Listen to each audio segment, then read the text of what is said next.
بسم اللہ الرحمن الرحیم، السلام علیکم۔ میں آپ کا میزبان سمیع ابراہیم اور آپ دیکھ رہے ہیں ہمارا سوشل میڈیا۔ دھوم مچی ہوئی ہے سہیل آفریدی کے دورہ لاہور کی، اور جس طریقے سے انہوں نے وہاں پہ تحرک پیدا کیا اور پی ٹی آئی میں ایک نئی روح پھونک دی، بالکل اسی طرح ایک مردنی سی چھائی ہوئی ہے پی ایم ایل این کے کیمپ میں، اور بڑا اتنے لمبے لمبے چہرے اور جو آگے سے رسپانس بہت ہی افسوسناک انداز میں، کیونکہ انہوں نے لائٹس بند کی، واش روم بند کیے، سڑکیں بند کی، لیکن اس کے باوجود وہ روک نہیں سکے۔ لیکن کچھ جگہوں پر روکنے میں کامیاب ہوئے۔ سہیل آفریدی صاحب نہیں جا سکے حسان نیازی کے گھر، اور نہیں جا سکے وہ عمر سرفراز چیمہ کے گھر۔ ملاقات تو ہو گئی کسی اور انداز میں، نہیں جا سکے وہ۔ اس کے علاوہ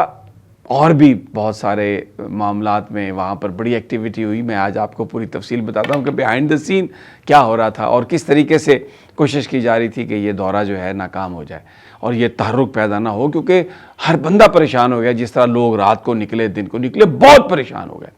اچھا، اب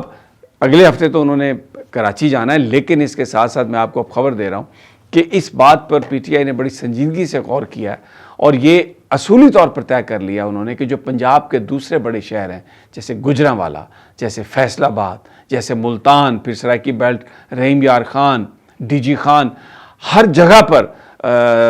سہیل آفریدی جائیں گے۔ پوری پی ٹی آئی کی جو کے پی کے لوگ جائیں گے، اور پنجاب کی قیادت بھی ہوگی، اور وہ عوامی رابطہ مہم ہوگی۔ یعنی کوئی جلسہ نہیں ہوگا، کوئی جلوس نہیں ہوگا، کوئی قانون کی خلاف ورزی نہیں کی جائے گی، اور سہیل آفریدی ان تمام شہروں میں پی ٹی آئی کے جو بھی کارکن ہیں، جو 26 نومبر کو جن کی جانیں گئیں، یا اس کے علاوہ جن کی جانیں گئیں، یا جو سزائیں جن کو ہوئیں، جو گرفتار ہیں، ان کے گھروں میں جائیں گے، تاکہ اب اگر کوئی گرفتار ہو گیا، اس کے عزیزوں کے گھر اگر سہیل آفریدی صاحب انہیں ملنے جاتے ہیں 10 منٹ، تو یہ کوئی قانون کی خلاف ورزی نہیں ہے، یہ کوئی جلسہ نہیں ہے، یہ کوئی دفعہ 144 کی خلاف ورزی نہیں ہے۔ یہ بالکل انہوں نے بے بس کر دیا۔ پنجاب حکومت پیرالسس کا شکار ہو گئی ہے اس حوالے سے، اور سارا میڈیا بھی دیکھ رہا تھا میں، جیو اور ان کے ایک رپورٹر لگے ہوئے تھے، بڑی فلسفیانہ گفتگو کر کے یہ بتانے کی کوشش کر رہے تھے کہ یہ سہیل آفریدی جو ہے یہ بالکل کوئی اس کے ساتھ نہیں تھا، اور یہ دیکھیں ان کے پاس کچھ بھی نہیں تھا، اور سوشل میڈیا کو انہوں نے بیرسٹر عقیل نے جعلی قرار دیا اور کہا کہ یہ سارے فیکٹس اینڈ فگر جعلی ہیں۔ لوگوں کو پتہ ہے، لوگوں نے دیکھا ہے کہ کون نکلا باہر، کیسے نکلا باہر، کیسے تحرک پیدا ہوا۔ اور پھر ایک چیز جو پریشانی جس سے لاحق ہے، وہ کنڈکٹ ہے سہیل آفریدی کا۔ اس کو پیش کیا گیا تھا، ایک نوجوان ہے جس کو کوئی تجربہ نہیں ہے، جس کی کوئی تربیت نہیں ہے، جو تیرہ سے ہے، جو سمگلر ہے، جو پتہ نہیں کیا ہے، منشیات فروش ہے۔ اچھا، یہ خان کے بارے میں بھی کہتے تھے کہ جی وہ کوکین لیتا ہے۔ پھر مجھے یاد آیا کہ وہ ایک اور مذہبی رہنما ہیں، ان کے صاحبزادے کو پکڑا گیا تھا، آج کل بھی وہ غائب ہیں، ان کے بارے میں بھی یہی کہتے تھے، او بڑے نشہ کردہ، بڑے نشہ کردہ۔ تو اب یہ ان کے بارے میں بھی، لیکن وہ جس انداز میں وہ ملا ہے وہاں پر، تو وہ اینکر جو سمجھے جاتے ہیں کہ پرو گورنمنٹ ہے، وہ بھی اپنے وی لاگز میں کہہ رہے ہیں کہ بڑا اس نے امپریس کیا سہیل آفریدی نے۔ تو اب اگلی جو منازل ہیں کراچی کے ساتھ ساتھ، وہ گوجرانوالا،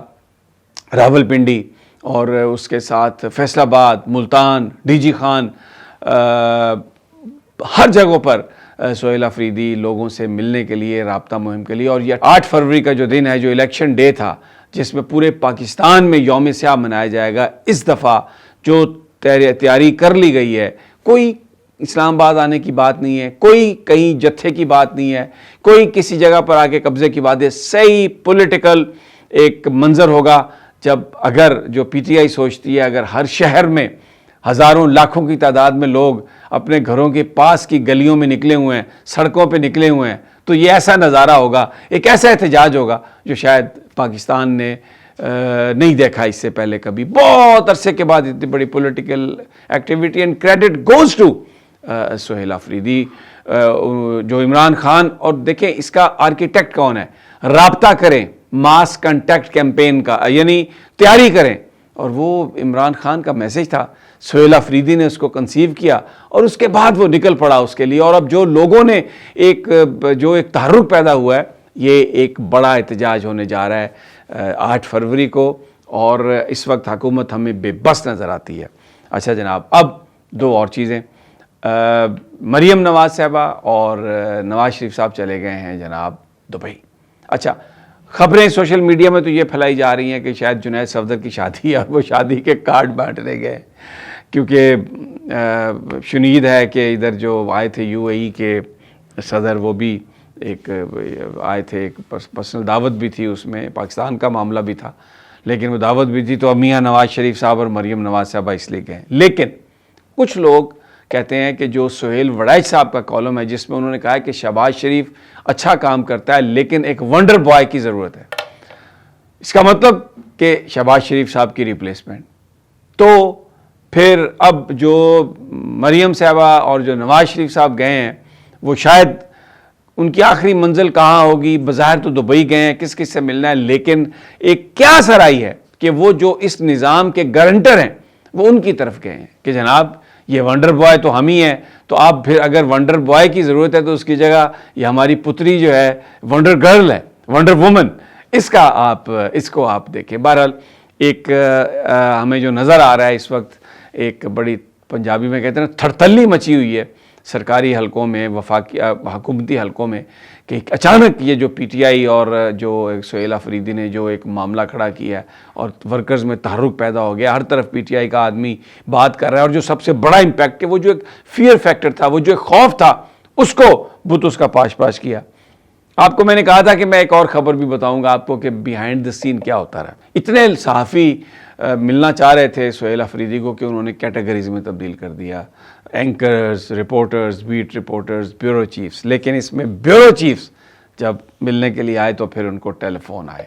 ان کو کہا گیا کہ یہ میٹنگ میں آپ نے نہیں جانا، 3-4 تو وہاں پر آ گئے تھے، 2-3 دروازے سے واپس ہوئے، باقی گھروں سے ہی نہ آئے۔ تو یہ بڑی بھرپور کوشش، یعنی آپ دیکھیں کہ اتنا زیادہ پریشانی ہوئی ہے، اتنا زیادہ ان کو یہ سمجھ نہیں آ رہی۔ اب اس وقت بالکل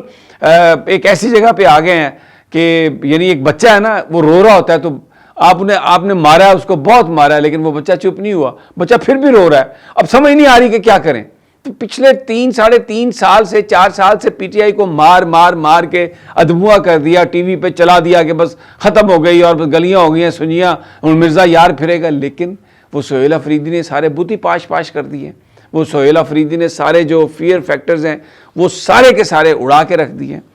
تو جناب یہ ایک صورتحال ہے، اور اب دیکھتے ہیں کراچی میں کیا ہوتا ہے۔ اور اس کے بعد میں نے پنجاب کے جو دوسرے شہروں کے نام بتائے، اس میں کوئی وہ ویکینڈز کا انتظار نہیں کریں گے، ویک ڈیز میں شہر بہت ہیں اور وہ نکلیں گے اور پورے دورے کریں گے جناب۔ اچھا، دوسری جو ایک بات میں کرنا چاہتا ہوں رجب بٹ کی ہے۔ رجب بٹ کے ساتھ جو کراچی میں عدالت کے باہر ہوا، ویری افسوسناک۔ ایک بندہ جو قانون کا سامنا کرنے کے لیے آیا ہے، جس نے اپنے آپ کو سرنڈر کیا ہے، تو اس کو آپ وکلا نے مارا، وہ بھی اسے قانون کو ہاتھ میں اگر وکیل لیں گے تو بڑی افسوس کی بات ہے۔ غلط کام کیا ہوگا رجب بٹ نے، بات اس نے کر دی ہوگی ایسی، تو اس کے لیے فورم موجود ہے۔ جو وکیل ہیں وہ تو قانون کو جانتے ہیں۔ تو وہ آج جو مناظر ہم نے دیکھے وہاں پہ، جس طرح اس کی قمیضیں پھاڑی گئیں، اس کو مارا پیٹا گیا، میاں اشفاق ان کے ساتھ تھے، وہ بڑا ایک افسوسناک تھا، کیونکہ جب ایک آدمی قانون کو سرنڈر کرنے کے لیے آتا ہے سامنے قانون کے، تو اس کو اس طرح سے مارنا پیٹنا زیادتی ہے۔ یہ میں سمجھتا ہوں وکلا کو ایسا نہیں کرنا چاہیے تھا، ان کو اپنا وہ قانون، وہ تو آفیسر آف لا ہوتے ہیں، آفیسر آف کورٹ ہوتے ہیں، تو وہ اگر آپ اس طرح ان کے ساتھ رجب بٹ کے ساتھ جو ہوا بہت ہی افسوسناک تھا، ایک جان لیوا حملہ تھا یہ، میں سمجھتا ہوں۔ اور پھر جس طرح وہ ساتھ چلتے ہوئے بار بار وکیل صاحب کہہ رہے تھے کہ ہم نے یہ کیا اور یہ ہم نے اس کا مقصد یہ تھا، بہت ہی افسوسناک تھا۔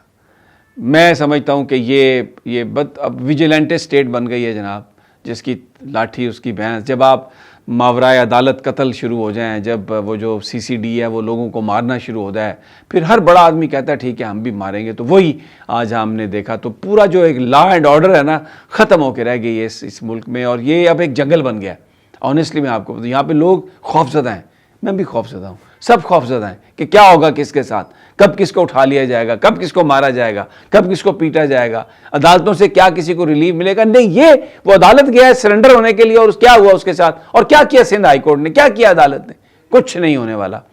بڑی افسوسناک یہ صورتحال ہے۔ اگلی ویڈیو تک اجازت، اللہ نگہبان۔